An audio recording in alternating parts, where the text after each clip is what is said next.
Hey, what's up, everybody? It's your boy Darrell Owens, and we're back for another edition of One on One here on the LegacyMaker Sports Network, and of course, airing on the amazing Bowie TV. Now, we've got a lot to get into. Obviously, we've been doing our draft series. We had Jay Quimby come on last week and give his first mock. He'll be back next week to give his final mock. Of course, last year we had our man James Brown on with us. He is back with us today to give us his first round mock drafts and kind of give you fans an idea where certain players may be going. Even if your favorite team has a first round pick, unlike this guy, because my guys won't be picking the 52. But that is besides the point. He will go ahead and break down all of that, y'all, on this next episode of One on One. This is episode 202, happening next on the Legacy Maker Sports Network and on Bowie Television. One, one, one, one, one, one, one, one, one, one, one, one, one. Welcome to the one-on-one. When it comes to ratings, man, we number one. I get the truth, then I give them the scoop. If anybody got a question, I give them the proof. Welcome to the one-on-one. When it comes to ratings, man, we number one. I get the truth, then I give them the scoop. If anybody got a question, I give them the proof. Welcome to one-on-one at LegacyMaker Sports Network.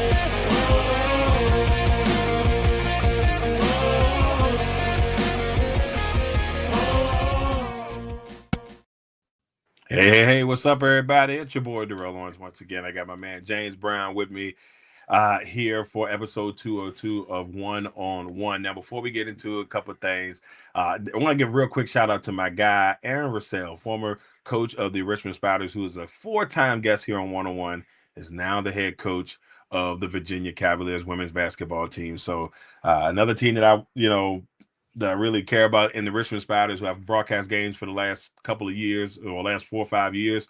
Now I've seen his career at Richmond blossom, and now he's heading to UVA. So shout out to Coach Russell. Hopefully we get you on for number 5, but I know how the ACC be acting. I'm just gonna throw that in there. But even with that being said, also want to give a quick shout out, happy heavenly birthday to my guy Nick Higgs, man. Love you, brother. We still trying to act right down here, and this episode is for you. But with that being said, let's go ahead and get into it. James, how have you been, man? How's everything going? It's good to be back on the air with you, brother. Definitely, man. Good to be back. I'm glad the podcast juices are flowing again, man.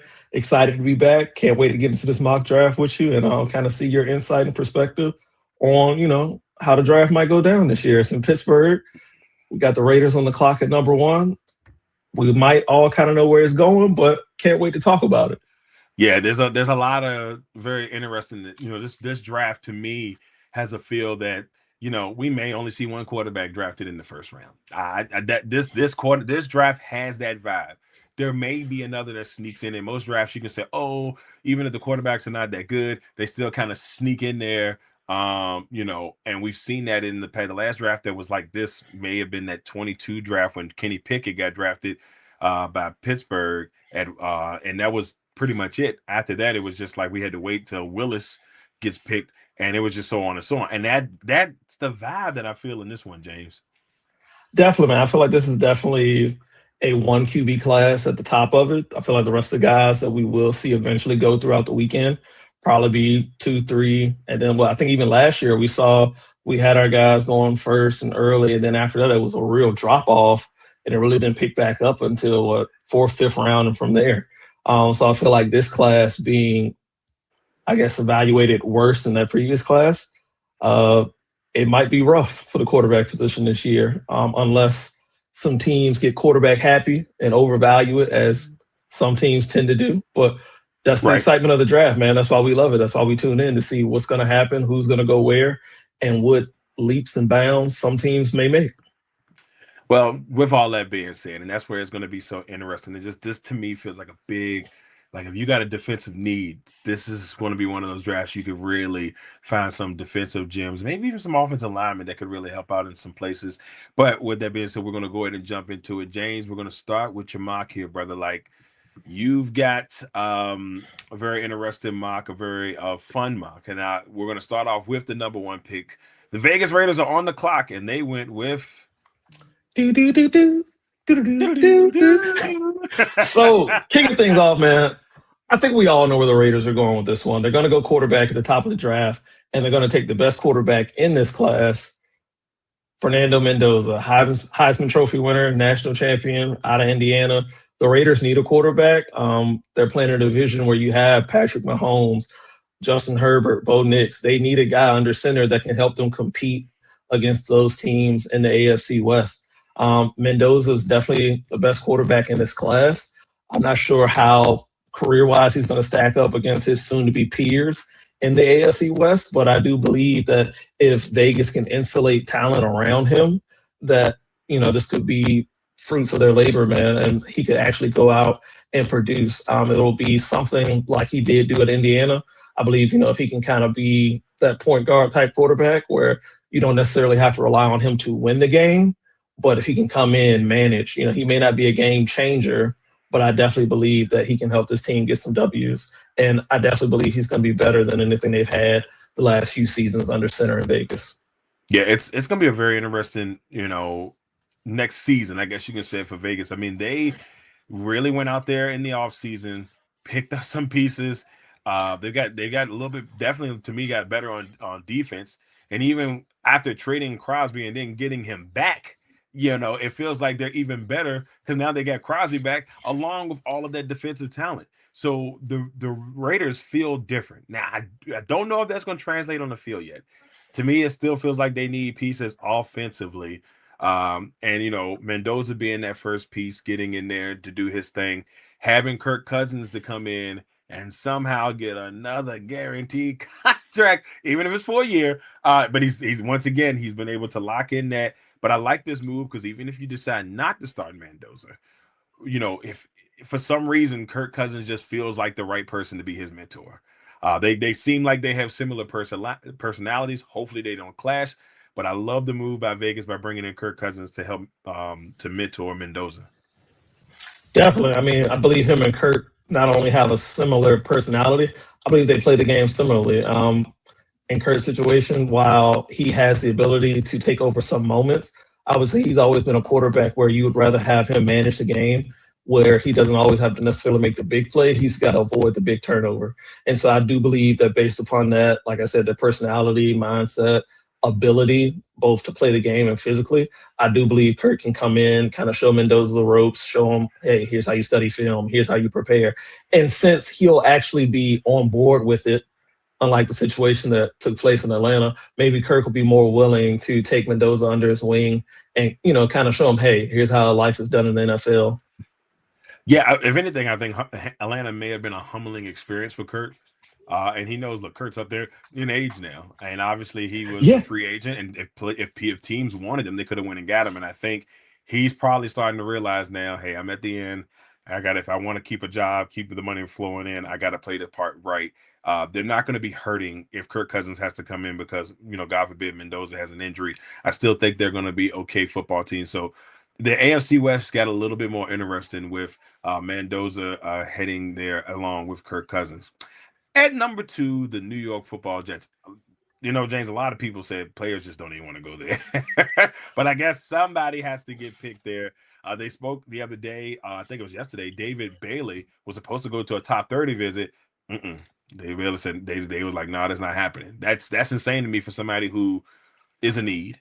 And I guess it's just not happening. But you have the Jets going in another spot, a guy who also didn't seem like he liked to go to New York. But let's see, who do you have at number 2? So the Jets is a team right now, a lot of holes on their roster. They just need an infusion of talent. And while I don't believe that this is the second best prospect, I do believe this is the type of guy that the Jets covet and will hype up. And I have them taking Arvell Reese, linebacker out of Ohio State. Again, it seems that for the Jets, they're going to project him to be like that Micah Parsons role where he maybe have played off-ball linebacker in college, but they're going to put him on the edge and have him rush the quarterback in the NFL because he has the size, because he has the speed. And a lot of teams that seems to be chasing that hybrid linebacker now that can kind of play off-ball but also rush the passer or be more of a full-time pass rusher, part-time off-ball linebacker. I feel like the Jets do that here. My only worry is that one, nobody wants to go to the Jets. I mean, Reese said it out of his own mouth. He doesn't seem to play well in New York. And then also, man, I mean, I worry, do the Jets really have the coaching staff, the capability to develop a guy like Reese? I mean, he's only been a pass rusher in college for about a season. Most of the time he played an off-ball linebacker. Do they have the people in-house to kind of develop him, bring him along, help teach him those pass rush moves that he's going to need at the next level against those elite left tackles that he's going to be facing? I mean, in his division alone, he's going to have to go up against Deion Dawkins. He's going to have to go up against the kid out of LSU for New England. Draft pick from last year. Right. He's going to have to go up against him. We'll see if the Dolphins add a tackle. But, for a guy who's still learning how to play the position, will the Jets coaching staff be able to develop him enough? It's going to be my question. Will Campbell. There it is. It clicked There it after is. he was in the middle. Yeah, Will Campbell. Yeah. Campbell had a rough Super Bowl, but he had an all right year for the most part last year. But it's a guy that's developing. And as long as they keep Diane Rossini out of the building, we should be solid. We'll see if the Jets make that leap. I mean, she resigned now, so she got free time. She did resign. She's got free time on her hands now. I know there's a little bit on topic, but it was an interesting situation. And as people in the media, as soon as I heard this, I knew she was done for, one way or the other. Even though she could be innocent, she really could be innocent. And supposedly they said they were just cool, they were hanging out, whatever. If that is the case, she should have known that you can't fraternize with that's one of the biggest things we ever that type of stuff outside of the relationship type of thing. You can't do that. You got to be careful. They don't want you to do autographs. They don't want you to do that. Like, you have to really be smart about the relationships you build with these players while you're out there, or coaches. And I'm bad luck, but hopefully she rebounds from it. That's all you can ask for. I think this may be like a year or two break before she gets back in it, and I don't think it's going to be in maybe baseball or something next time. But anyway, next at number 3, another team that has a lot of needs, including quarterback, but I don't think they're going that route. The Arizona Cardinals. So yes, while Arizona, another team that has a lot of roster holes, I believe that they don't necessarily get the quarterback on offense, but they look for their quarterback on defense. And they take Sonny Styles, a linebacker out of Ohio State, who played alongside Reese this past season. Guy's a physical freak. I mean, 6'4", runs a 4.40, leaping out the gym. And it shows on tape and on the field, man. He's all over the place. When you watch Ohio State football, every time there seems to be a play to be made, he's there making the play, or he's there to help clean up. I believe that he can definitely be the quarterback of their defense and kind of help start to establish something in Arizona again with the new coaching staff and everything coming in. So I like Sonny Styles going to Arizona. Yeah, it's going to be this. That's another interesting situation. Mike LaFleur, Matt's brother, new head coach down in Arizona. I thought personally that if they were going to go quarterback, Willis would have been the guy. Because if you're Arizona, you go after Willis, right? And your brother had him. Your brother had him. Those are quirks. Him and his brother, I would assume, have some similar thoughts on the offensive side. They come from the same system. So, like, it would have been, to me, probably almost a perfect match. But Miami it is. He goes down there with, Miami head with a former Packer front office guy. And then, of course, head coach Jeff Hafley, who I hate that we're losing, but I'm happy that he's getting the opportunity in Miami. So Styles heading to Arizona. Next, the new look, old school, just loving it. I love it. But a lot of people are like, yo, don't look nice. No, they're gonna look clean. If you grew up in the 90s and you remember Houston Oilers, this has all the feels to it. So shout out to the Tennessee Titans for doing that. But they're on the clock at number 4. And where do you have them going? So the new look Tennessee Titans, love the uniforms. I love that powder blue look. Love it gives me flashback to Earl Campbell season, the Earl Campbell days. So while Earl Campbell was a running back that was great for the Oilers organization and looked very good in that powder blue uniform, I have the Titans taking probably the best prospect in this draft, Jeremiah Love, the running back out of Notre Dame. I know a lot of people might say, hey, that may be a little bit high for a running back. Hey, in today's NFL, it's all about the passing game. Look, Love is a running back that can do it all for you. And when you have Cam Ward, we saw last year where their offense was devoid of talent. He had a few guys throughout the year late that may have developed and came on to help him out. But he needs weapons. He needs playmakers. And when you talk about playmakers in this draft class specifically, Jeremiah Love is the best definition of that. Yes, he is a running back, but he can also catch out of the backfield. I believe you can line him up in the slot.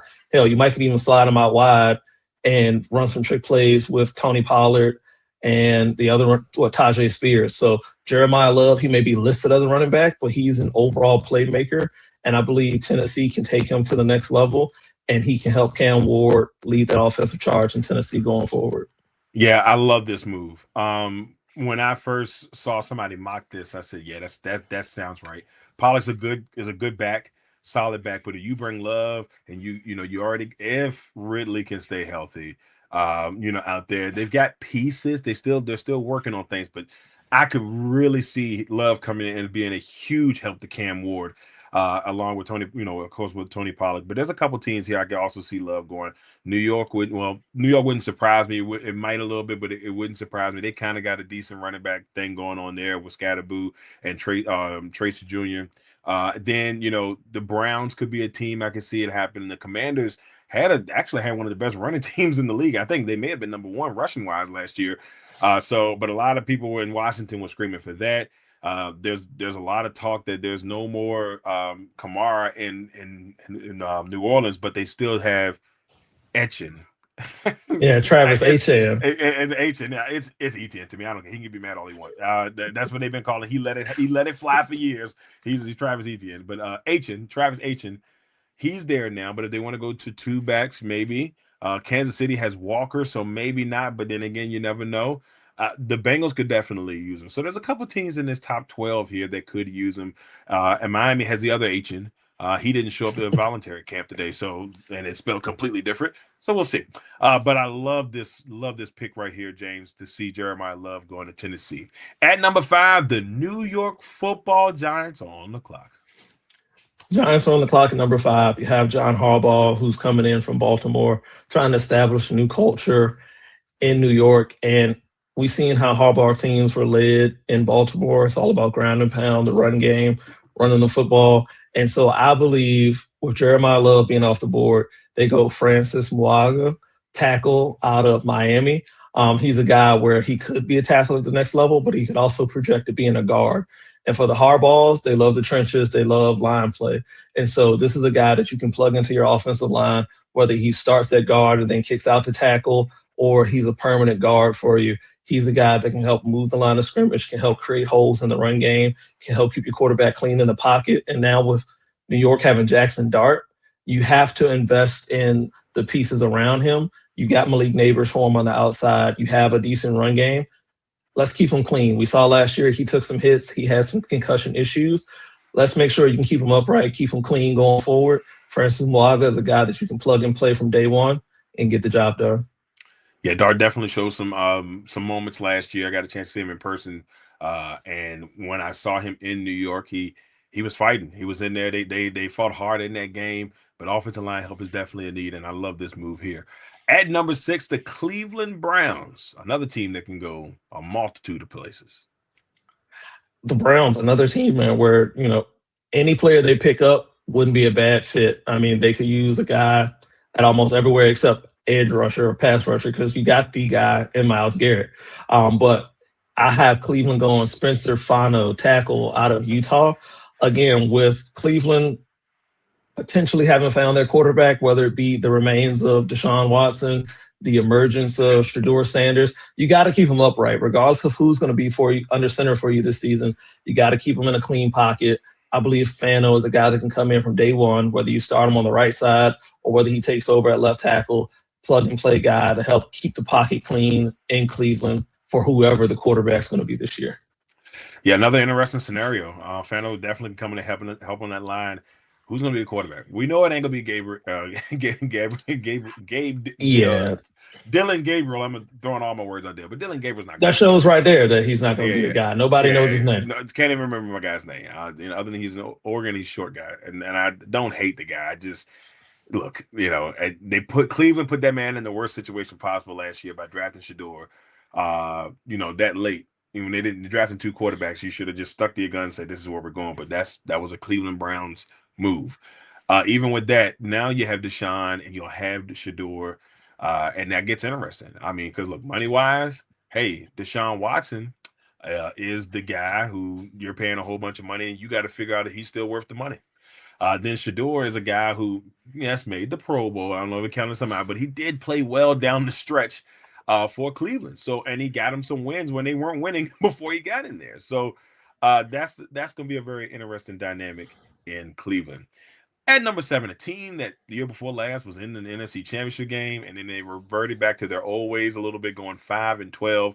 The Washington Commanders, brand new jerseys, aka old jerseys with a little twist. Black helmet with the spears, like that, real clean. Should have made all. I don't understand why it's not on all the helmets. I don't get it, but it is what it is. Washington Commanders, where do they go at number seven? So the Commanders should have had the spear on all the helmets, but Yes. since that's not happening, what they can at least do is spear the best pass rusher in this draft. With David Bailey falling down the board, I believe the Commanders snatch him up at seven and plug him in from day one on their defensive front. We saw with Washington, this is a team where when Jaden Daniels was playing, when everything's clicking, they can get to the playoffs and compete in the playoffs. Like you said, his rookie season, they were one game away from going to the Super Bowl in his rookie year. Last season, he dealt with some injuries. He was nicked up a little bit. But if you can draft David Bailey and have him start on your defense, he's a pass rusher supreme where he can come in and help that defensive front. We saw last year with Washington, edge rusher, ever since they traded away Montez Sweat, it has been an area of need. Dan Quinn loves defense. He loves his guys that can come off the edge and just annihilate the pocket, sack the quarterback. I believe David Bailey is the best pass rusher in this draft. And if he does fall to seven, I don't even know if a second goes off the clock before the cards turned in and Washington's like, we'll take Bailey. Yeah, I mean Washington. Today in their pre-draft conference, pre-draft conference, they have kind of hinted that there's a couple of guys, that they can go with, and they feel like they're going to pick best player available is what I keep hearing from them, unless a trade or something happens. But best player available, and at this point, if you can get Bailey to go alongside Dorrance Armstrong, who was having a really good year before the injury, all things are possible in Washington. At number eight, the New Orleans Saints, a surprise team to be honest with you, because they finished they finished down the stretch stronger than I thought. And old Tyler Shuck, I I thought they'd be picking quarterback. I'm like, oh, they probably def. This man deserved the opportunity to start this season coming up. So I don't think they're going to go that route. Where do you have the Saints going at number eight? So, due to the late emergence of Tyler Shuck last season, I believe the Saints go out and they look to put some weapons around him.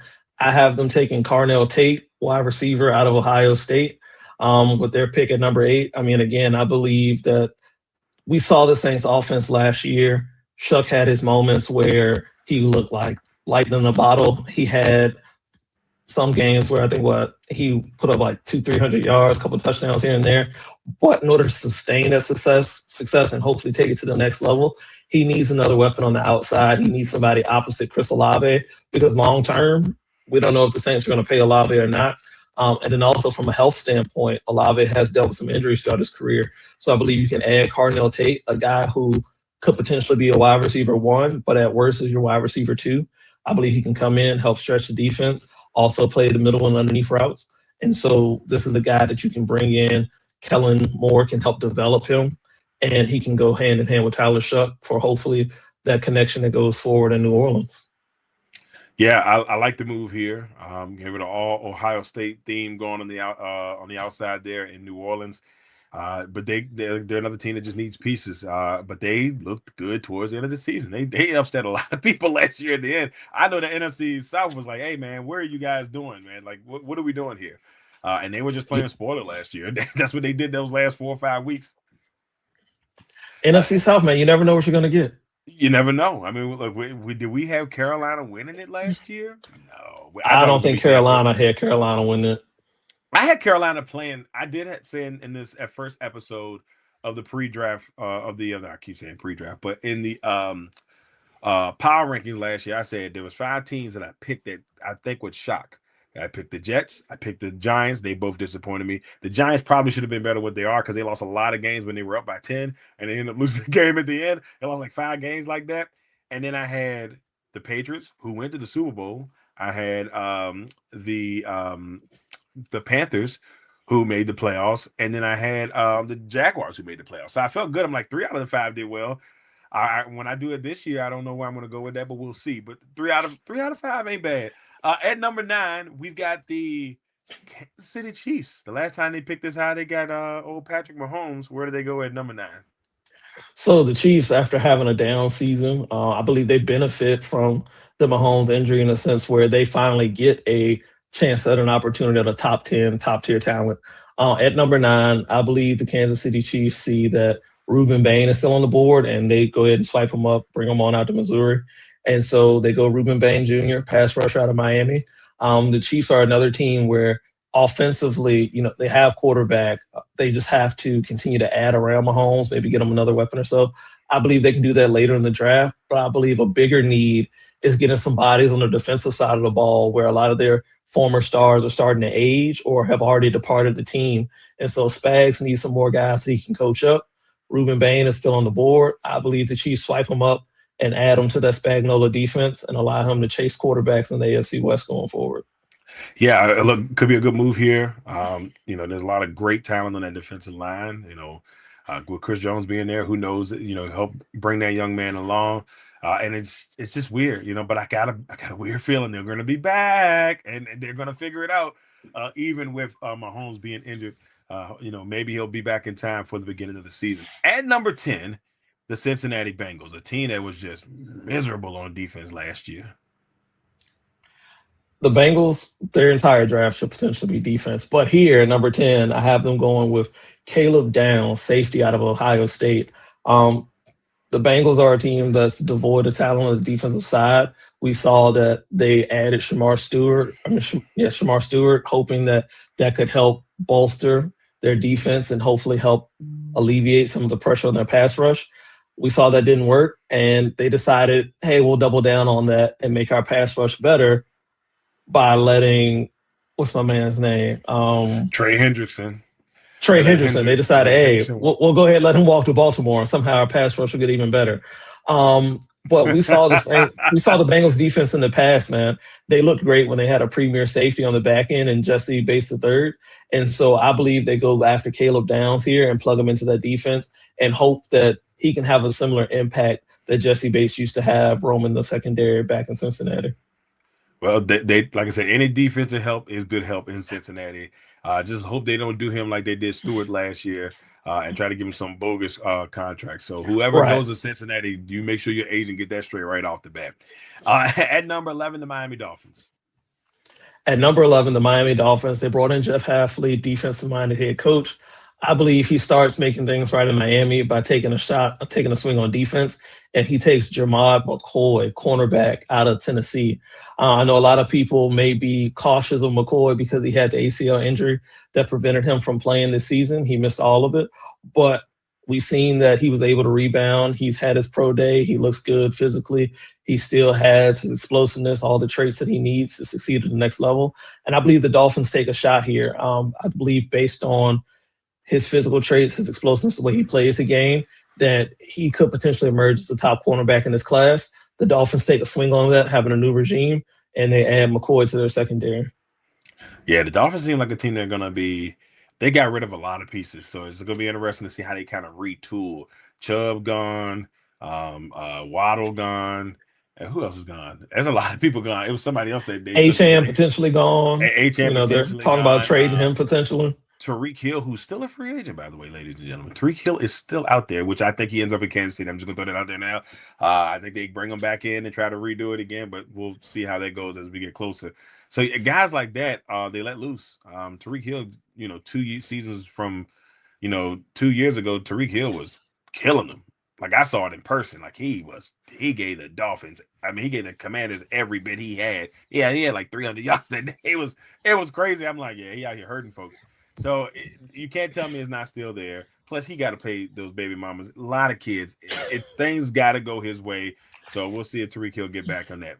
At number 12, the Dallas Cowboys. Dallas, another team, still trying to figure some things out. Had some moments last year, but they finished, I believe it was 7-9-1 on the season. Where do you have Dallas going at number 12? So Dallas has to retool this defense. We saw last year that with all the changes, with bringing in the new head coach. Um, we saw that Brian Schottenheimer was able to come in and keep this Dallas offense going, where they were still able to pull up points. The only problem was the defense was giving them up just as quick as the offensive scored. So I have them taking Mansour Delane, cornerback out of LSU, to help bring in some defensive star power on that side of the ball. But then also with Dallas having so much money invested in offense, the only way I believe they can get better on defense is by hitting on these draft picks. So I have them taking Delane, another cornerback out of LSU, that they can come in, whether he starts day one or whether he kind of develops and works his way in throughout the season. He's a guy that they can plug on the outside to help take away a team's number one or number two threat offensively. A guy who has some good size, has good range coming out of LSU via Virginia Tech. Started off there first, go Hokies. But, I believe Delane's a guy that can come in, definitely help this Dallas defense out. You have to replace what you lost in Trayvon Diggs, Deron Bland. Hopefully he can stay healthy this year. We see that when he is healthy and available, he's a great player. And so having that 1-2 punch potentially of Bland and Delane, I feel like, that could really help Dallas's defense going forward. Yeah, I agree with you 100%. They lost a lot of key pieces on that defense. Trayvon Diggs also a free agent. We don't know where he was. He was Green Bay 2 games, and then he played like 2 snaps, and I never saw him again on the field. I don't know. I'm gonna let that one go too. But so yeah, Dallas needs some help on the defensive side if they want to try to get back in the division. The Giants look like they've gotten better. The Commanders have gotten better, at least on paper. The Eagles look like they've gotten better on paper. Dallas, and to be honest with you, made some really nice moves. Logan Wilson before the trade deadline, they brought in Quinn Win, so they're trying to figure that out as well. That division is going to be very interesting this year. I don't think it's an Eagles runaway like it's been the last couple of years where they've been the winners. It's going to be a very interesting division. All right, next we head to our second part here at number 13. New jerseys for the Rams look exactly the same, but that's besides the point. They hyped them up. We got the Ravens coming at 14 here, but they got new jerseys dropping here in the next 40 minutes, I believe. So we're gonna see if they look like something. But the Rams lied to us. Go check out our new jerseys. All they did was make the logo not have the white part. I think that's all they did. So, but anyway, okay, so you at least figured it out. You at least figured out what was different. I'm looking. I'm like, these are the same jerseys. Like, am I missing something? It's the same jerseys, other than they changed the fade, which I'm gonna have to update this here soon. But they changed the fade of the L and the A. It's pretty much straight yellow now with like the blue background. It's just straight yellow. It's the same logo, but that's what they decided to do, and they hyped them up today. Talking about, look at us in our new jerseys. I'm like, y'all got the same jerseys on. Because when I saw the clip, Matt Stafford over here flexing. I think the only thing different is I think they're wearing the yellow pants like they did back in the day. And that's part of the main jersey. So all you did was really switch colors. And then I'm not going to get into it because they made me mad. They made me mad. I'm not even going to get into it. But at 13, you got the LA Rams. Where do you got them going at number 13? So at 13, with that 13th overall pick that the Rams got from the Falcons last year, I have them taking Mekhi Lemon, wide receiver out of USC. A lot of people may be thinking, well, wide receiver, I mean, you have Puka, you have Devontae Adams, but Adams is getting older. We don't know how much longer he's going to be playing. Puka, he's had his troubles this offseason. Apparently now he's in rehab. I hope he's getting it together. Right. Best receiver in the league. He's got to reel it in. He's got to reel it in. He's got to get himself together. In the event that either Puka or Adams isn't available this season, I believe that the Rams can draft Lemon here, plug him into their offense, and he can be that wide receiver 3, developing wide receiver 2 that they need going forward. Matthew Stafford is getting towards the end of his career, and I believe if you're the Rams, you have to capitalize on the remaining years you have left. Get him another weapon. Lemon's a guy that can come in. He can play in the slot, but he can also help you on special teams, whether it's returning punts, returning kicks, to help flip that field position for you to give Stafford and this offense a better chance at putting up points. So I have the Rams going Mekhi Lemon, wide receiver from USC. Yeah, and the Rams are going to be very interesting because they're young in a lot of places, but they're older in probably the most important places, and at receiver and at quarterback. Yes, you got Puka, but who's going to be that next guy in line? So there's a lot of questions for the Rams in the future here. They're like their window is starting to close a little bit if they're going to win the Super Bowl or get to the Super Bowl. And I picked them 2 years in a row. They screwed me. Oh my God, they screwed me last year. I just knew they were gonna make me look good. I said, "All right, Rams, here it is. Let's go." And they did. Nope. But I'm not gonna get into that neither. I'm not. And I'm not. Here's the thing. I'm not gonna pick them this year. I'm gonna do that on purpose and watch it go to the Super Bowl. That's just how my luck works. At 14, we got the Baltimore Ravens. New head coach and Jesse Minter, former Chargers DC, comes in. Now he's the guy there.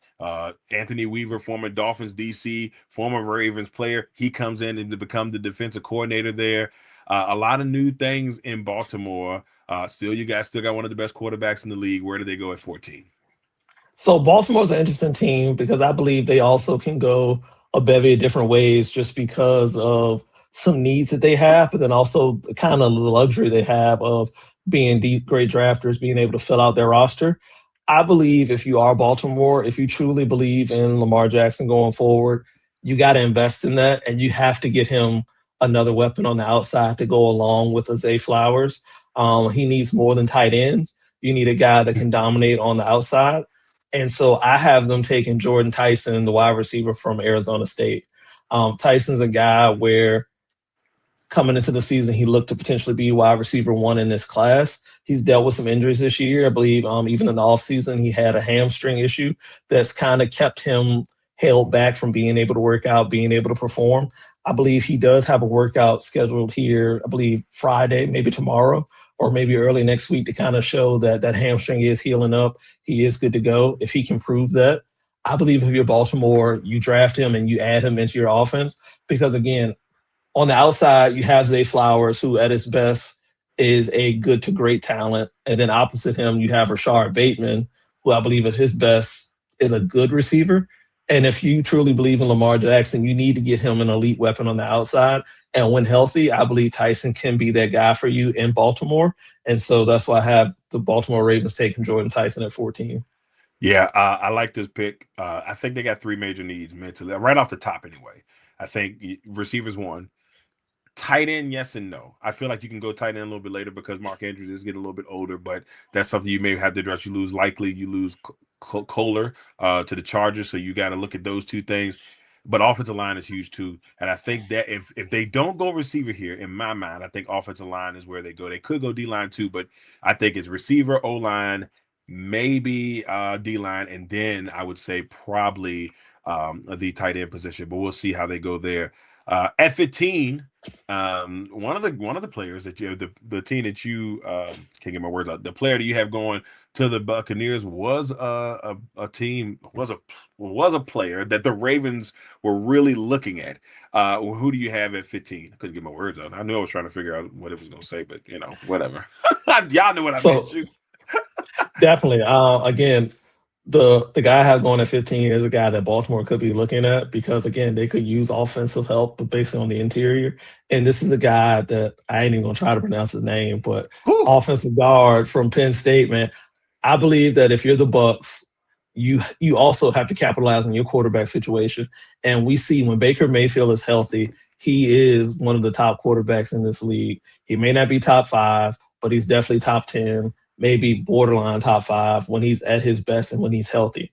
We saw it in Cleveland when he starts to get nicked up, when he starts to get injured, his play falls off, the team falls off. Last year in Tampa Bay, he started dealing with injuries, and that kind of derailed the Bucs' whole season. The injuries to Baker, the injuries to Mike Evans. So I have them taking an offensive guard here out of Penn State to build that offensive lineup, help keep Baker clean in the pocket so that he can continue to sling the rock around in Tampa Bay and continue to help the Bucs win playoff games because they're usually there. They're right there on the edge of it almost every season.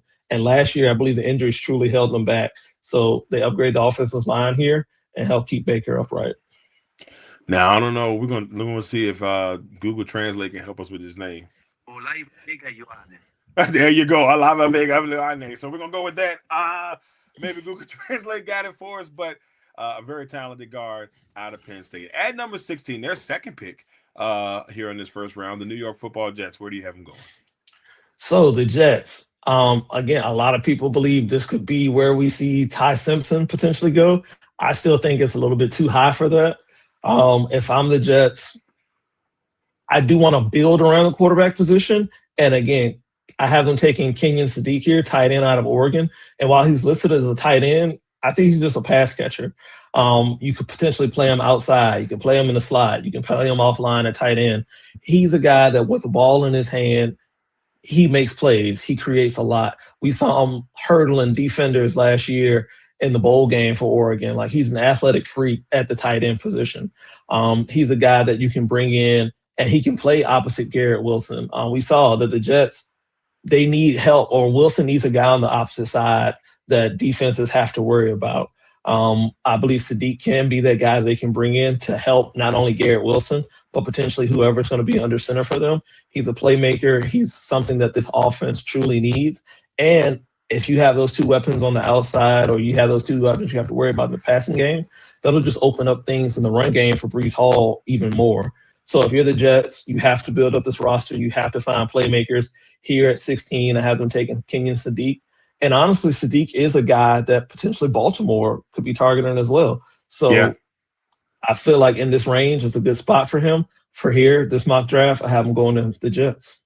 Yeah, I mean, there's a couple of people in this mix that I could definitely see going that route. But we'll see if the Jets make that selection in just a week or so. At number 17, a team that probably disappointed a lot last year. I mean, a lot of people were blown away that they probably had the season that they had because the talent was still there. And that's the Detroit Lions at 17. Where do you have them going? So the Detroit Lions, the team last year that did disappoint. Detroit's been a team that's been on the precipice of getting to that Super Bowl the last couple seasons here. I have them taking Monroe Freeland, offensive tackle out of Georgia. You released Taylor Decker this past season. He was your left tackle in Detroit. I feel like you have to replace that because we know Jared Goff is not the most mobile quarterback. In order to be able to keep him upright so that he can get the ball to Amon-Ra St. Brown and JMO and all the other guys they have in Detroit, you have to keep the pocket clean. You have to give him the ability and the space to throw the ball. And so I have them taking Monroe Freeland, tackle out of Georgia.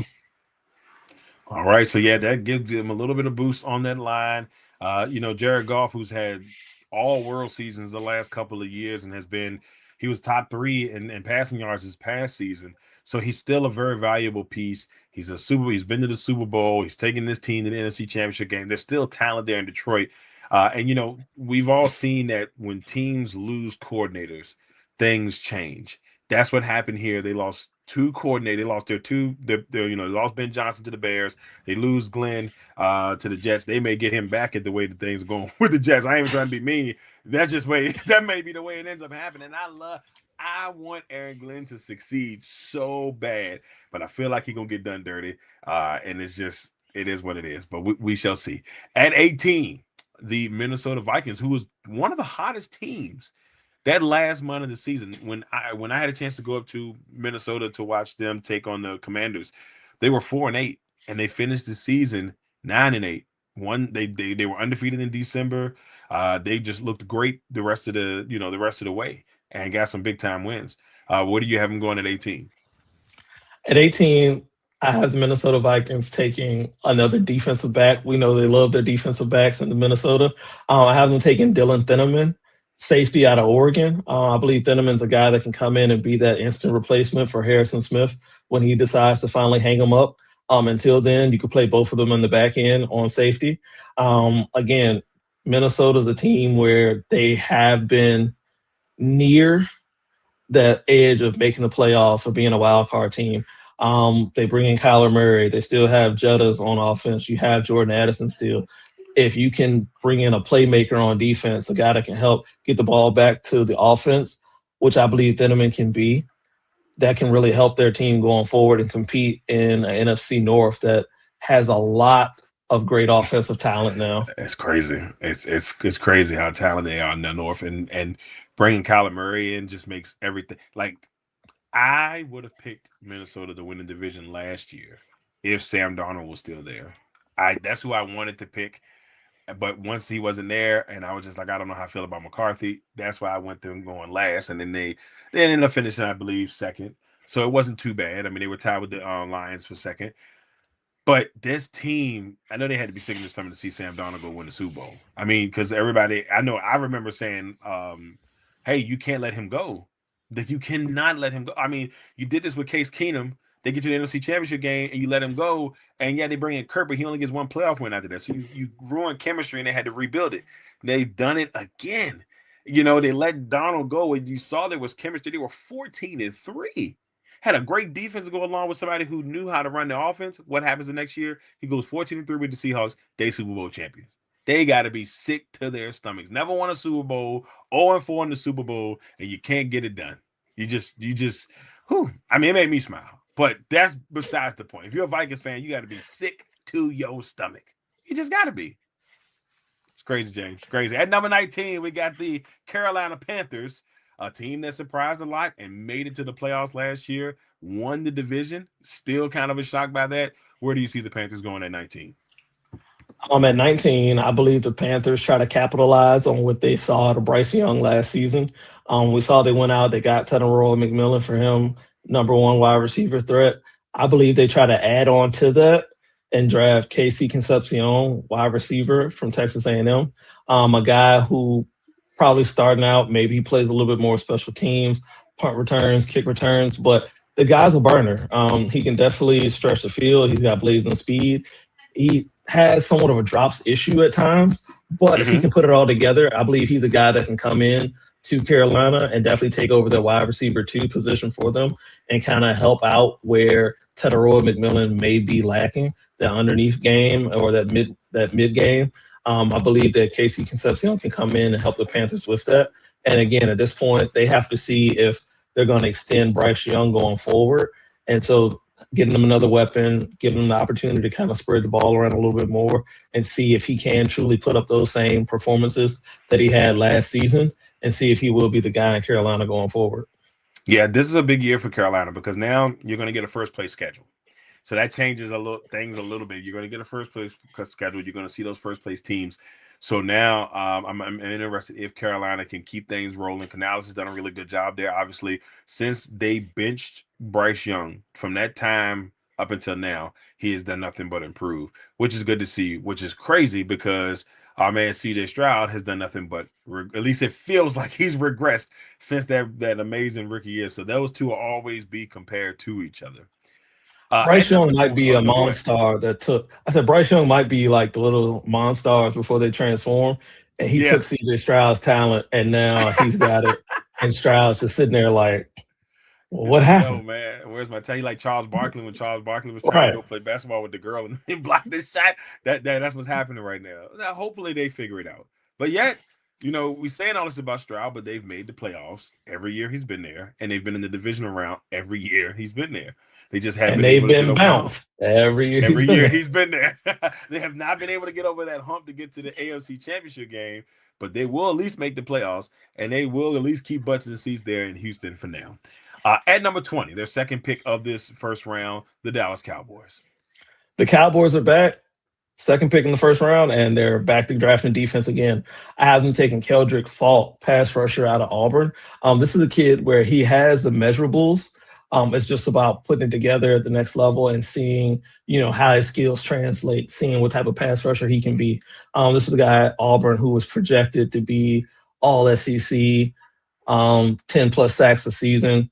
I don't think he quite got there yet at Auburn. I believe that he's still a diamond in the rough. And if you're Dallas, you can quick add him into your defense. You still have guys, Quentin Williams, a lot of defensive guys who can kind of teach him the ropes and show him, hey, here's how you can get it done. And I believe due to his frame, he could be a little bit of a tweener. He's a guy that could potentially play inside as well as outside, rushing the passer. So I believe he's a piece that Dallas needs that they can plug into their defense and kind of help that rotation go up front so that they can improve their defense in Dallas. Yeah, Dallas is, Lawrence, we talked earlier, they just got to find a way to get that defense clicking. Their offense is still their offense. Javonte Williams, great year last year. Pickens, great year last year. You still got CD. You got Dak. Ferguson is a fantasy monster at times. So they've got pieces. Offensively, they're fine. It's that defense that has to get fixed in Dallas. At 21, the team that's still trying to figure out who their quarterback is going to be this year. Mike McCarthy being the new head coach there in Pittsburgh. Shout out to Mike McCarthy for being able to say he coached the Dallas Cowboys the Green Bay Packers, and the Pittsburgh Steelers. Not only three of the greatest franchises in the NFL history, none of these teams have less than 4 Super Bowls, and he's coached them all. So shout out to Mike McCarthy, at least for that. With that being said, where does Pittsburgh go at number 21? So Pittsburgh, host city, like you said, this is a team where they need to figure out who's going to play quarterback for them this season. They have some aging defenders on the defensive side of the ball. They have some wide receiving threats, some offensive pieces where they need a reliable quarterback for the future going forward. While I don't think Pittsburgh goes quarterback here, I believe they look to start to replace some of those aging pieces on defense, taking Akeem Messidor, pass rusher out of Miami. Now, Messidor is an older prospect. I believe he's 25 years old. So while he is a little further along age-wise, I believe due to that, he'll be able to come in, learn from TJ Watt, learn from Cam Hayward and a lot of those defensive guys that they have in Pittsburgh and kind of help keep pushing it going forward. TJ Watt is getting a little older. I think he's going to be 30 or potentially 31 this upcoming season. That feels Hayward's crazy. Getting up there. Right. I mean, this is a guy that we've seen from. Like he just drafted. We remember him getting drafted, and now he's in his 30s and going forward. I mean, Cam Hayward's like, 34, 35? So, again, Pittsburgh, what they're known for is defense and running the football, and a lot of their defensive pieces, their defensive stars are starting to age and get older. And so I believe they look to reset the clock here and kind of help those guys out, help maybe lengthen some of their careers, and taking Akeem Messidor, the pass rusher out of Miami. Yeah, look, last year, Pittsburgh had the most expensive defense in football. It did get them into the playoffs. It wasn't the greatest, and they got whomped in the playoffs, but they did get them into the playoffs with the most expensive defense. And, technically going younger here, but maybe not going so young. We have seen half decade younger. We have seen some of these younger I guess younger, older talents like Jaden Daniels or the Bo Nix come right in and do really good things because I think just because they're a little bit more seasoned than these guys. So we've seen that be a really decent trend here the last couple of years. Definitely. I mean, that's the way college football is trending. I think we're just going to start seeing that in all of college athletics with NIL and a lot of guys being able to make money in college now, more money than they potentially make in the NFL as these later round picks. Guys are going to opt to go back to school. They're going to opt to go back, make their money, but also get more experience, and then hopefully parlay that into a higher draft stock or higher draft positioning in the NFL so that their rookie contract can be just as big or similar to the money they were making in college. Yeah, and that's the thing. I mean, it's one of those things now that we see it in, and I know there's a little bit of a jump, or maybe not. We see it in the WNBA/women's college basketball. Women's college basketball has taken such a leap, and I would even argue is at times more entertaining than the men's game at times.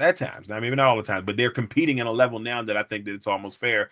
Like we talked about pre-show, I know more WNBA draft picks than I know the NBA draft picks. So it's that type of mentality that could eventually be the way there. At 22, the Chargers made the playoffs last year under Jim Harbaugh. Still looking to make some things happen. Where do you have them going at 22? So next Harbaugh brothers on the clock. And again, as we said earlier, the Harbaughs, they love the line of scrimmage. They love line play. I have Jim, the younger brother, going on the opposite side of the line and taking Caden McDonald, defensive tackle out of Ohio State. Again, this is a guy that can come into the Chargers organization, be a part of the rotation, or start from day one and really help control the running lanes in LA. Again, you have Justin Herbert on the offensive side of the ball. You're building that offense up. Go ahead, add a defensive piece in. You have Khalil Mack, who is getting older. You do need to find a replacement ever since you let Joey Bosa go. I believe, they may have drafted some guys here last year, a couple years before that maybe started to develop into those pieces. McDonald is a guy that you can plug in at nose tackle, and we see he moves offensive linemen around. They don't move him typically. He's always finding his way into the backfield to stuff runs, potentially adding some juice there as a pass rusher for you. The Harbaughs are all about line play, and I believe Jim follows that trend here again and takes Caden McDonald on the defensive side. I mean, we saw him do it with Joe Alt, where they could have went offensive weapon. And he said, well, hey, I view athletic offensive and defensive linemen as weapons. I believe Harbaugh gets that type of weapon here with McDonald at 22. Yeah, I look what we've seen from the Chargers in the Harbaugh era has been, some growth. I still think there's some pieces on offense that they can kind of, they brought Keenan Allen back last year, and they've got, they went and drafted Hampton, so they're growing offensively. They still got Herbert, so I agree with you. Trying to make that defensive line back, get it back to where it was under Joey Bosa will be important. Hey, Joey Bosa's still out there, but he doesn't want to go to sanctuary cities. He doesn't want to play for a team that has sanctuary cities. I think the only choice he might be there might be Green Bay because all these other all these other cities are like cities. I don't know if I want him there now. I mean, I'll take him, I guess, but yeah, he don't want to go to a sanctuary city. But that's another topic for another day. I don't want to go to a sanctuary city. Okay, sir. At 23, we got the Philadelphia Eagles. Now, you got them adding another piece, which would be interesting. They just kind of added a piece, which your boy is not thrilled about, but it happened. Where do you have the Eagles going at 23? So I have the Eagles taking Omar Cooper, wide receiver out of Indiana. And again, Philly could go a multitude of ways with this pick. I believe that they could look to add a receiver since I do believe that a trade for A.J. Brown is coming or already done. They're just waiting to announce it. Could be post June 1. So I think Philly could either add another wide receiver in Cooper Jr., or they could look to upgrade their aging offensive line by finding a replacement for Lane Johnson or maybe upgrading the guard or center positions. But in this draft, I haven't taken Cooper. Cooper's a guy where we saw this year at Indiana, he made some flashes. He had some plays. I think back to that game against Penn State where down the stretch, it was Cooper and Mendoza leading the charge. And ultimately, Cooper had the toe tap touchdown in the end zone that came back and won that game for Indiana. So I believe if you add him to what you have in Philly, he can pair with Devontae Smith, and then we'll see if either Hollywood or Dontavian Wicks takes that number 3 spot. Again, I know a lot of people may think this makes Philly wide receiver heavy, but truly I believe that that move for A.J. Brown is coming. And so knowing that, Howie looks to replace what he may be losing in A.J. with Cooper. Yeah, I mean, I agree with you with this. So yeah, I mean, people may look and be like, well, why would another receiver? But Brown could be out the door. I think Dotson might be a free agent as well. And I don't know if they're Nah, planning on Dotson's bringing in him. Atlanta. He's in Atlanta. That's where it was. So Dotson went to Atlanta. So now you're looking at where they're trying to rebuild the receiver room a little bit. And believe me, sick to my stomach when I saw that Wicks was gone. I was like, I mean, look, but to get a 5th and a 7th for him, I guess, because Wicks himself was a 5th round pick. So, you can get some joy in knowing that you turned a 5th round pick into 2 more picks, but that's not. I ain't gonna get upset about it. We're gonna let that fly. But Philly's doing the right thing here. Once again, it seems like Roseman's finding a way to kind of rebuild this thing. Stephon Diggs is going to be out there, but I don't think nobody signs Diggs until after they find out he's a free man, which is probably a good move. They got to make sure that he's not getting locked up, and all that good stuff. So I guess we'll see there. At 24, we got the Cleveland Browns with their 2nd pick. So, yes, the Browns are back. And no, you're not seeing things. I have them taking another offensive lineman, offensive tackle, Caden Proctor out of Protect their Alabama. quarterback. Again, Protect like we that said, if quarterback. you're in Cleveland, the downfall and detriment of the Browns for like the last 20, 30 years has been they don't have a quarterback. Outside of the short run they had with Baker Mayfield, the Browns have never had a quarterback. I believe part of that is due to the fact they haven't been able to scout or draft one, but then also they haven't been able to build around that position a lot.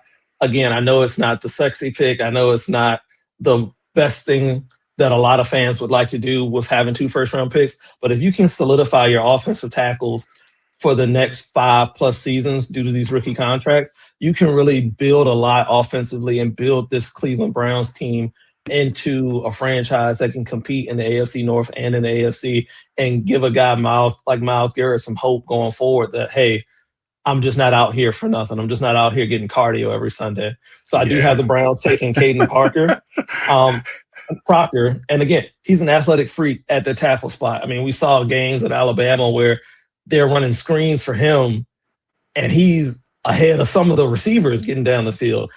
He's an athletic freak, tall, 6'7", can run like the wind. And if you put that at offensive tackle, facing some of the pass rushers that we're seeing nowadays, where they are built upon speed, Proctor's a guy that theoretically will be able to hold up against that. And so if you have those two bookend tackles in Proctor and in Fano going forward, like we said, whoever it is under center, they stand a chance now in Cleveland with being able to actually get the ball to these receivers, being able to help these running backs. We saw that, they lost Wyatt Teller, a premier guard this past season. I think he's in Houston now. So even if Proctor has to come in and start at guard and kick his way out to tackle, he's a guy that can definitely upgrade your offensive line and help whoever it is under center and whoever's in the backfield this year for the Browns going forward. Hey, it's that simple, Cleveland. Just go out there and build that thing. It's like and I love the idea of getting two solid, offensive line positions and trying to build that up over the next couple of years. And look, Todd Monken, go call Joe Thomas, the future Hall of Famer, and say, hey, look, man, is he in the Hall of Fame already? He might be. No. I don't know if he's in it yet. I don't think he's there yet.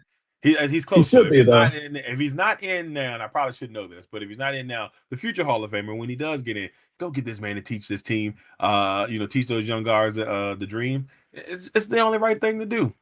Now we head to our last 8 picks. Number 25, a team that, shout out to them. I mean, they did what they needed to do. They won the division last year. The Chicago Bears, go in, win the division, to beat the Packers, in the playoffs in the first round. They had, who did they play in that next matchup? The Rams. They had the Rams in that matchup. That was a crazy game. We saw Caleb, the Iceman, throw that off the back foot pass, and then they end up losing in overtime on a field goal to the Rams. So what are your thoughts at 25? Where do the NFC North champions go?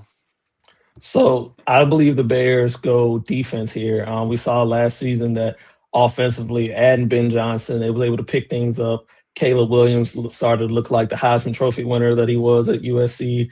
They have pieces on offense for him with Roma Dunze. The offensive side seems to be set, or at least trending in that direction. I believe the Bears look to add to their wars that defense. Again, we saw that, they lost a guy like Tremaine Edmonds. They lost some more talent on the defense, but they've added some players in free agency. I believe they look to go get a bookend defensive pass rusher to pair with Montez Sweat, a guy who may be coming up on a new contract soon. Maybe the Bears want to re-sign him. Maybe they want to let him walk. They add TJ Parker, the edge out of Clemson, a guy who, again, physically has the traits. He just has to develop it a little bit at the next level.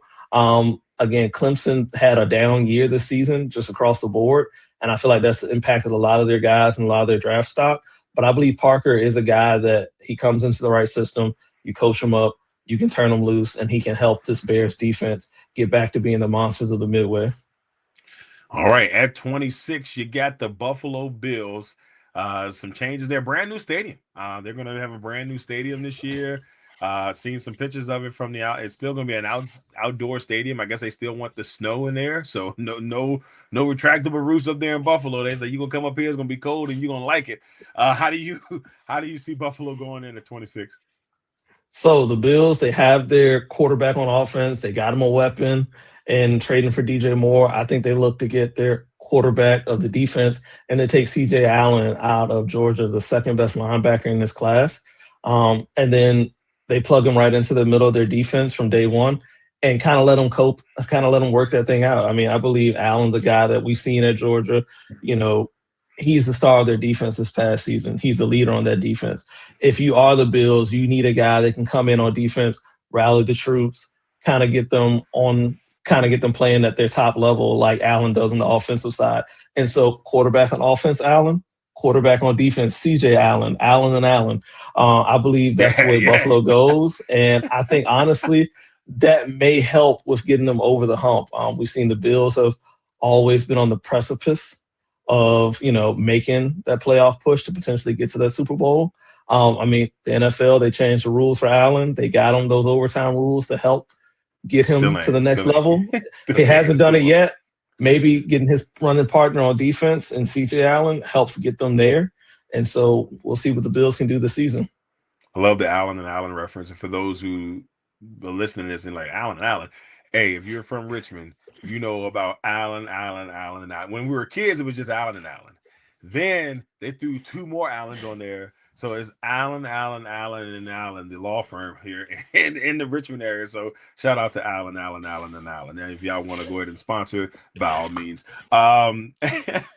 So it'll be Buffalo is going to be very interesting. Maybe if now that he's a father, maybe all of that stuff kicks in, and this is the year. Who knows? At 27, we got a team that surprised me last year. I had them going 7-10. I just wasn't confident in what they had receiver wise. I wasn't confident in a lot of things. I thought they were going to be injury prone, which they were, but they proved me wrong. They won 11 games. I don't know. I think they were 12-5 or 11-6.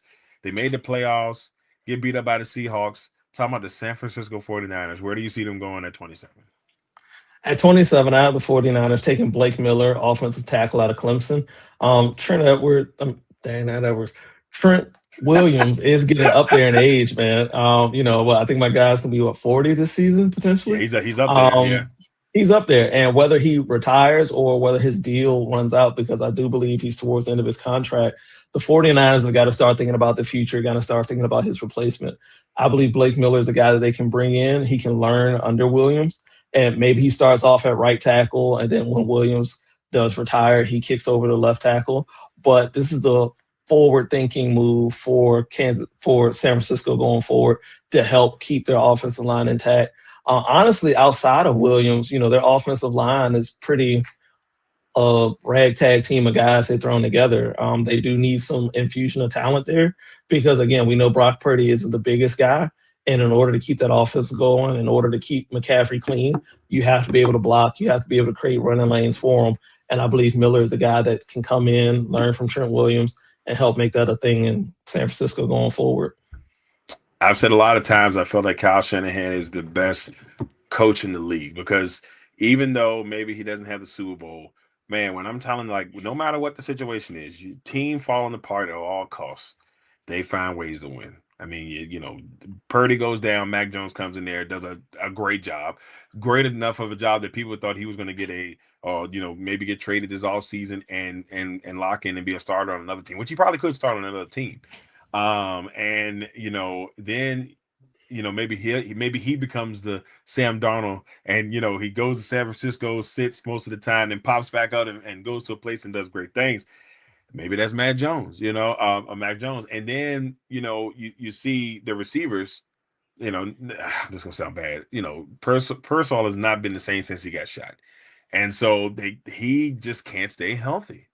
They had Juwan Jennings is gone.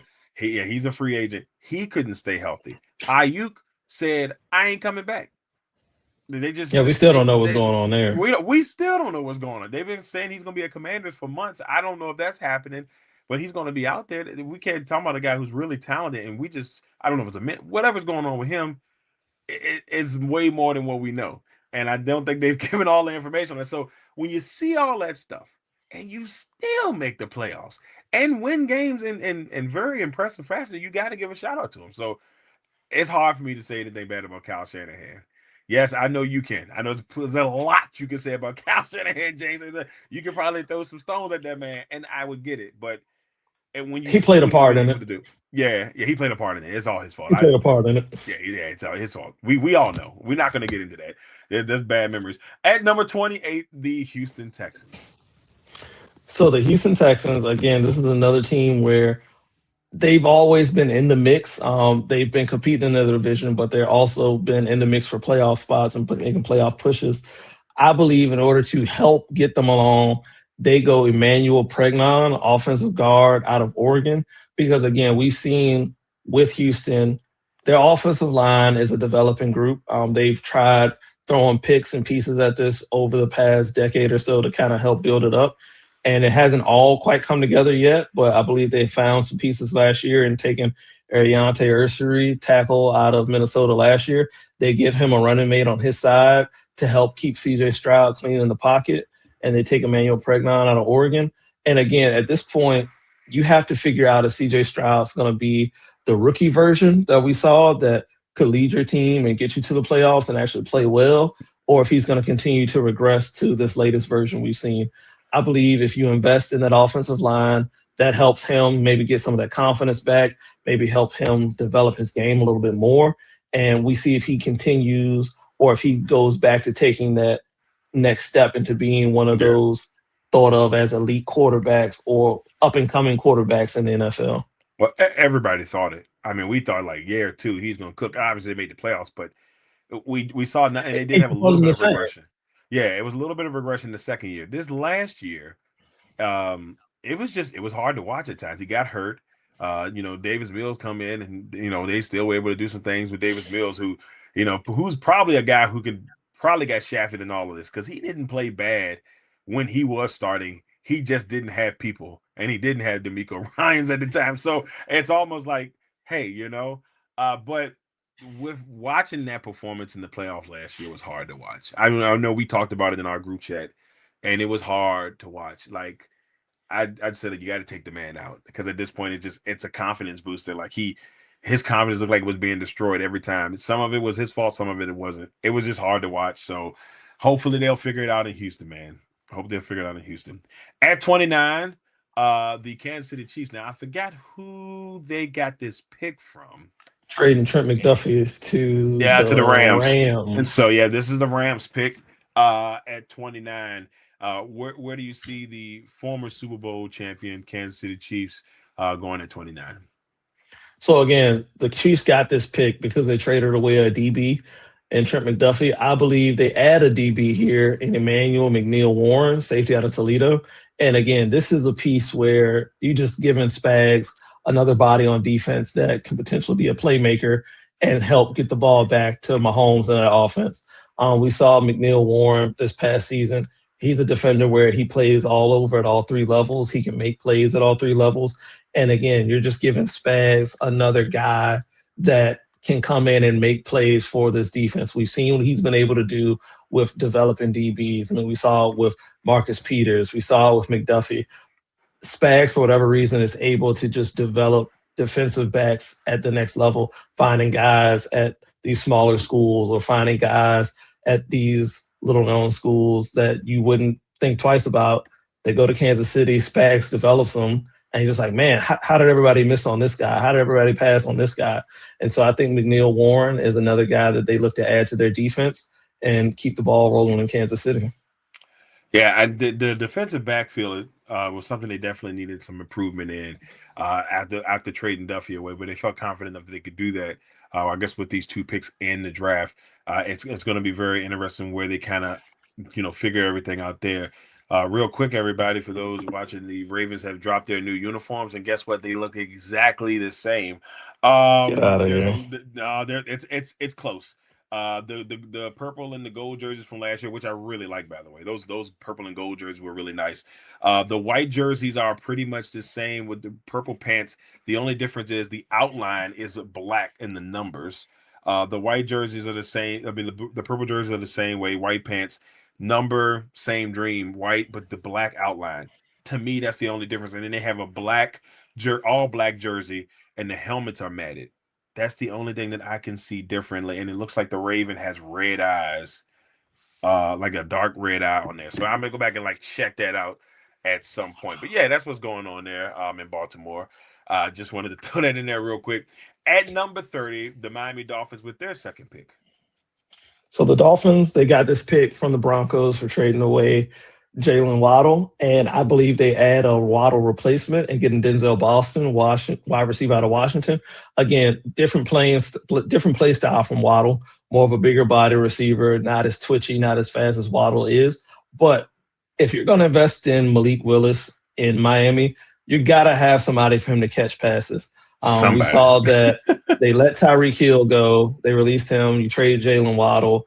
And it's like, well, man, you just paid Malik Willis a good amount of money. If you really want to invest and see what he's going to be able to do, he needs weapons or guys to throw the ball to. And potentially you're discussing trading Devon Achane. So he needs offensive pieces. He needs an offensive weapon. I believe Denzel Boston at this point is the best option for them. And so they look to go Denzel Boston, wide receiver, to help Malik Willis and help reestablish this passing connection in Miami. Yeah, you brought up a good point about Willis' situation. I don't I'm glad he's starting. He deserved it. He played well in those games that he had to come in Green Bay, minus the Chicago game that they ended up losing. All the other games that he was in, they won those games. The games that he started, they won those games, and he played well in every one. Every time he had to come in for love, for relief, he played well. As a Packers enthusiast, as I like to call myself, I've seen times where I was like, "Oh, well, Love's not in the game, but we still got Willis." That's how confident I was in Willis. He's gonna go to Miami with no weapons, and it's insane to me. And it didn't feel like they did anything to like help him get any weapons. So getting a Denzel Boston here is definitely a need. Like definitely a need. I don't know what else they can do. Maybe they sign a Stephon Diggs or whoever else is out there. Hopkins is that they got a lot of maybe like 5 years ago talent receivers out there that you'd be like, man, that'd been cool to have on my team 5 years ago, guys out there. So we'll see about that. At number 31, the defending AFC champions, head coach by Mike Vrabel. Where do you have the AFC champions going with their pick? I mean, I feel like this one is pretty clear. I mean, we saw it in the Super Bowl. They were not able to hold up against that Seattle pass rush. I It's mean, rough. Drake May looked uncomfortable the entire game. I believe the pressure got to him. And so I have the Patriots going with Caleb Lomu, the other offensive tackle out of Utah. I believe he can come in and take over at right tackle for Morgan Moses, or at least, maybe sit behind Moses for a season, learn the offense and keep going. Or do they potentially switch Lomu with Campbell and maybe kick Campbell in the guard or kick Campbell to right tackle because he struggled as well in the Super Bowl game. I do know he was a rookie. He's still learning at the NFL level, but depending on how the Patriots view their roster, Lomu could be a guy where he either helps Campbell by kicking him in the guard, or you have Campbell and Lomu as your tackles going forward and kind of help insulate Drake May, and so he can continue to grow and develop as a quarterback and as a passer. But they have to do something to the offensive line. I mean, we saw it the whole time, the whole game of the Super Bowl. He Yeah. was just, May was never able to get comfortable. He was never able to settle in, and for an experienced play caller in McDaniel's to not be able to draw up anything to help calm down his quarterback, help get them in the game. To me, it seems like that's a personnel issue, and that's a real issue on the offensive front. Yeah, it was hard to watch. I mean, if you're a person that just hates the Patriots just because of the Patriots, if you're just a football lover, you're like, man, this poor guy is just there's nothing he can do. There was nothing. That Seattle defense was nasty. Shout out to Mike McDonald and what he's been able to do in Seattle. A lot of people made fun of him. I know we're segueing into the 32nd pick, but we saw a lot of people trash Mike McDonald when he first got to Seattle because he took all of the old, hey, we're the champions of this. He took all that down and he said we need to build our own. And guess what he did? Within two He years, built it. he built his own, and now they have their second Super Bowl championship. And it's because of Mike McDonald and amazing defense, and of course the players Sam Darnold and Kenneth Walker. So they were just a complete team last year. And with all that being said, the Super Bowl champions are on the clock at 32. How do they get better? At 32, I have the champs taking Cassius Howell, pass rusher out of Texas A&M. Again, we saw in the offseason that Seattle lost a few different guys on defense to other teams in free agency. We know that they lost the Super Bowl MVP and Kenneth Walker. I believe they look to find his replacement a little later in the draft. But at 32, I have them taking a pass rusher, Howell out of Texas A&M, who again is a guy who's more slight of frame, but very fast, quick guy coming off the edge.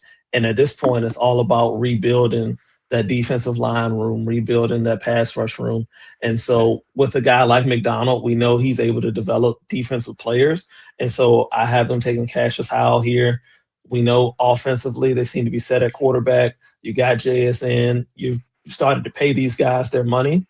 So now you have to start filling the holes on your roster with draft picks, cheaper talent. And I believe Howell's a guy that he can come in, be a part of that pass rush rotation from day one, and really help Seattle continue their reign of dominance in the NFC.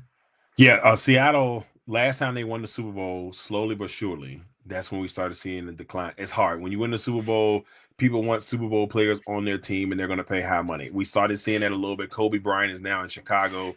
I forgot what's my other man's name, but there's a couple guys that are no longer on the team on that defense. So that's pieces. Kenneth Walker, the MVP, is now in Kansas City. Well, So I like you think start to Tariq lose Woolen went to pieces. Philly. Yeah, he went to that's where it was. He went to Philly. So and you see a couple of your guys go, you've got to find a way to replace them and keep things rolling. That's what Kansas City here was able to do all those years that they were winning Super Bowls, and Seattle somehow has to find a way to do just that. So there it is. James Brown's first round mock. James, as always, great details, great information there.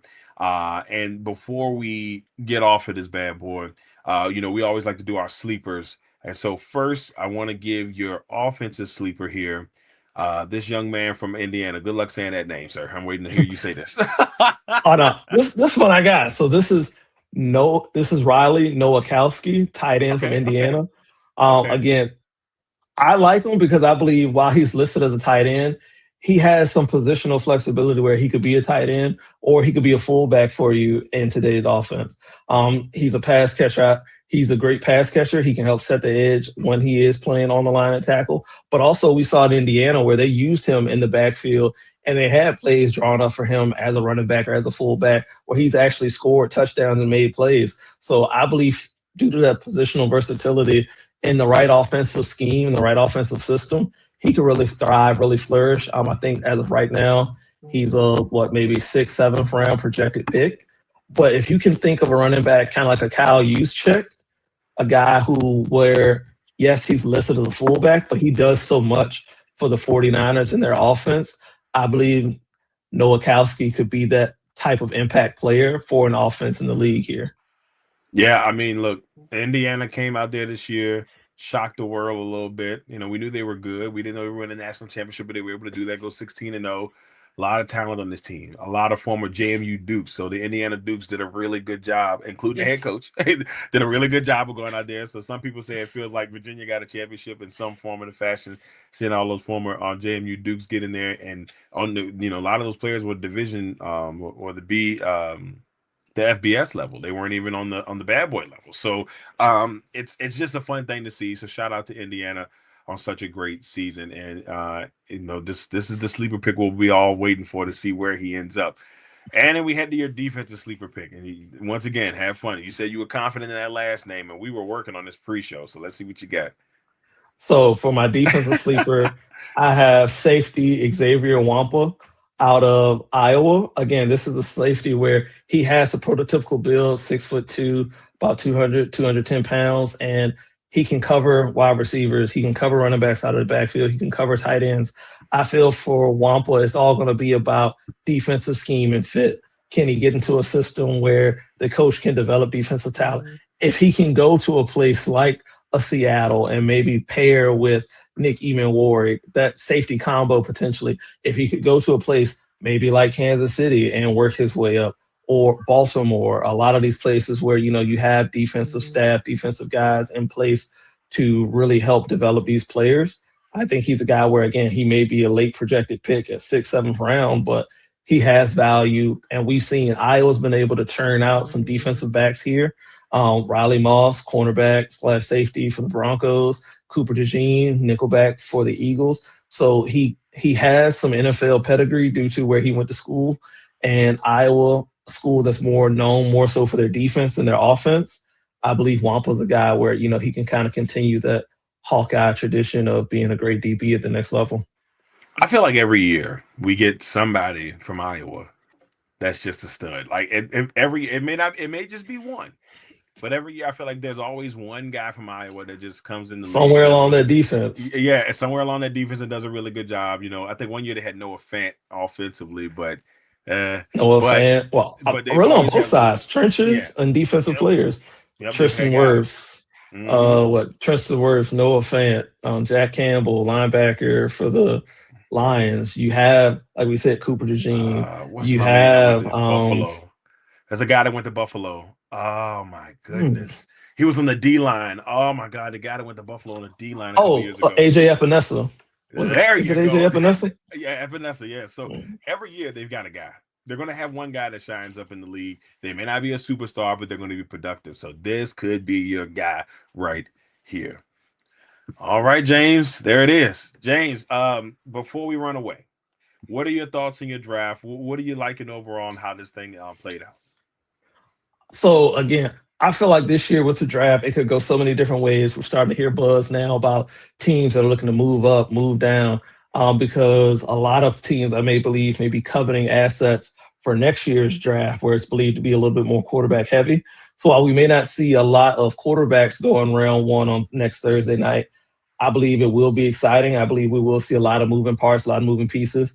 And again, even with my mock now, just going back, looking over, there's a lot of different teams where, depending on how the boards fall, I believe they could do some different things. I believe that there's a lot of teams where there was another guy I really liked that, I could have slid in for one of their spots, but, decided to switch it up a little bit. So really this year, it's a multitude of ways the draft could go. The only two picks I would say I know for sure, are going down the way I picked it is one and two. We're gonna Yeah, see Mendoza go one, and then we're gonna see the Jets. We're gonna see the Jets jet and take Arville Reese at two. even after he For the said good, that, I for the don't. good or for the bad, we're gonna see it. Just don't pick the guy that don't want to be there. I don't that unless he convinced him since he said this out loud. I just don't know if this is the move you make, New York. You can't go quarterback here because that's insane work. You just gonna have to ride with Gino, and you got Gino and because Fields is in Kansas City, which is a great move for Mm-hmm. him. Going to go learn under Andy Reid sounds beautiful. Could be the resurgence he needs. I know we've been saying that for years, but he's been with defensive coaches his entire career. He was in Chicago, defensive coach. He was at Tomlin, defensive coach. He was with McDermott. No, he wasn't with McDermott. No, Um Aaron Glenn. Aaron Glenn, my fault. Aaron He probably Glenn. wish he was with McDermott. But it's just one of those things, But McDermott ain't got no job right now, so that's being said. But it's always been a defensive guy. But now he's got Andy Reid, and you're learning behind arguably this goat's generation. And so it's going to be a really good situation for Justin Fields. But Geno Smith back in New York did not have that on my bingo card. Did not have that on No, my I don't bingo think card. anybody did. I don't think Didn't have anybody had Gino going back, but I would say if Ty Simpson does go in round one, the GM that makes that move will be fired in 3 seasons. But I feel like that's also so if it happens, it's one of those teams that's got two picks. So like the Rams per se, because you got to maybe you draft them to develop behind Stafford. The Jets have two, maybe. I don't see the Cowboys doing it. The Browns don't need them. So it to me, if it's going to be one, it's either the Rams or the Jets that make that leap because you got two. I don't give up my first round pick if I don't have two picks to make that move because I think he's more of a second round guy at this point, unless somebody jumps back in late to try to grab him. You know how they like to do at the end of the first round. So I guess we'll see. I I guess mean, we'll we'll see. definitely see, man. I think, again, if Simpson does go first round, it should definitely be later. But like I said, I feel like if a team jumps up to trade into the first round, early first round to take Ty Simpson, that GM's gonna be fired in 2 to 3 seasons, and Don't do it. that whole franchise is going to be set back for about another 5 to 10 years. Because while I believe he's a good talent, he's not a first round talent. I know a lot of teams are QB happy, or hey, we got to find a quarterback. We need a quarterback.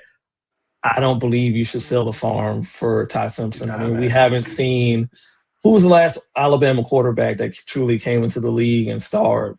What Ken Stabler? I mean, technically Hurts, but he was in Oklahoma too, so it's Technically, like but technically, I think it was more so because of Oklahoma. He's the quarterback that he is now, more right, so than right. Alabama.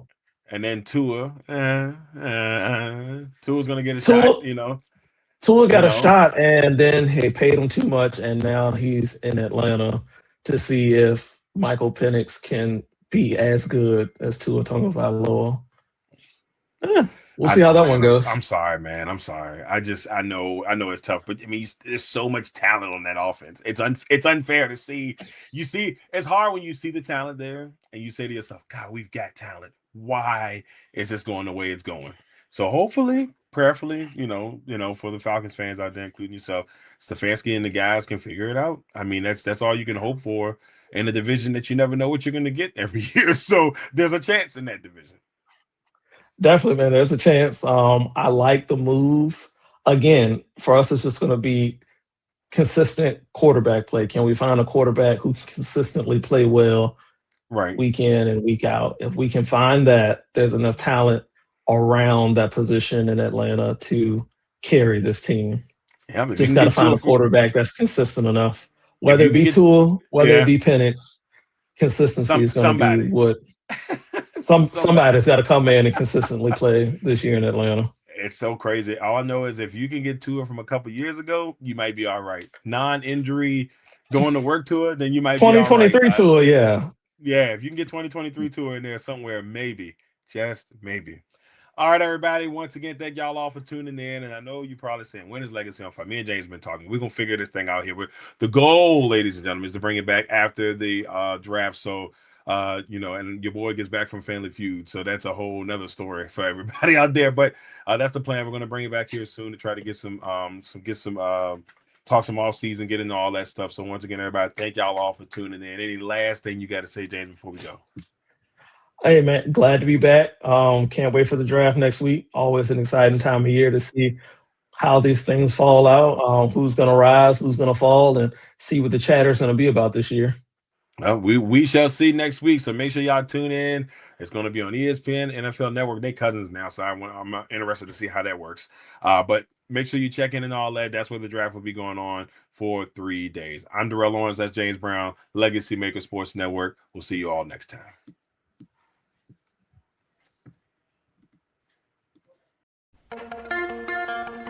One, one, one, one, one, one, one, one, one, one, one, one, one. Welcome to the one-on-one. When it comes to ratings, man, we number one. I get the truth, then I give them the scoop. If anybody got a question, I give them the proof.